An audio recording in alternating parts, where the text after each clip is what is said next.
This one was operating in international waters, headed towards the United States to flood our country with poison. And under President Trump, those days are over. One of the other things Trump did over the last couple of days is we had the military, which is here to defend our borders.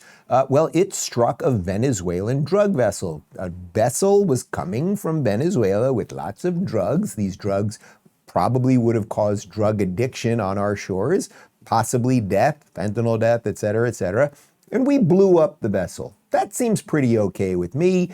Rubio's into it. We'll get the Democrat response in just a second. When you come out and when you leave the room, you'll see that we just, over the last few minutes, literally shot out a boat, a drug-carrying boat, a lot of drugs in that boat. And you'll be seeing that and you'll be reading about that. It just happened moments ago. And the United States has long, for many, many years, established intelligence that allow us to interdict and stop drug boats. And we did that. And it doesn't work. Interdiction doesn't work because these drug cartels, what they do is they know they're going to lose, 2% of their cargo. They bake it into their economics. What will stop them is when you blow them up, when you get rid of them.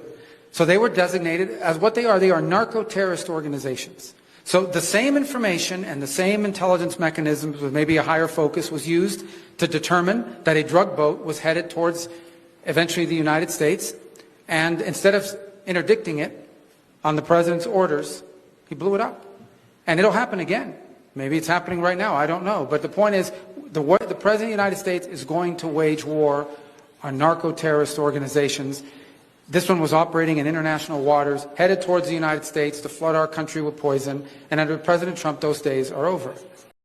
So the usual suspects are upset because Trump used the military and it was international waters and everything else. Rubio's making a great point there, which is that when we normally grab these things, they literally, it's in the economics of the way the cartels and the drug dealers work, that they're going to have to give up a certain amount of stuff to get the rest of the stuff through. We're just not playing like that anymore. So we're going to blow you up. I also love the fact that he's like, one could be happening right now. I have no idea. It's like, and by the way, once you do it a couple times, you blow up a couple Venezuelan fentanyl ships, then it's going to get a little harder to get a guy who's going to pilot that ship, right? You're going to have a little more trouble putting up an ad on Craigslist. I need a captain for my Venezuelan drug cartel ship to get over to the US. And then it's exactly what happens with immigration.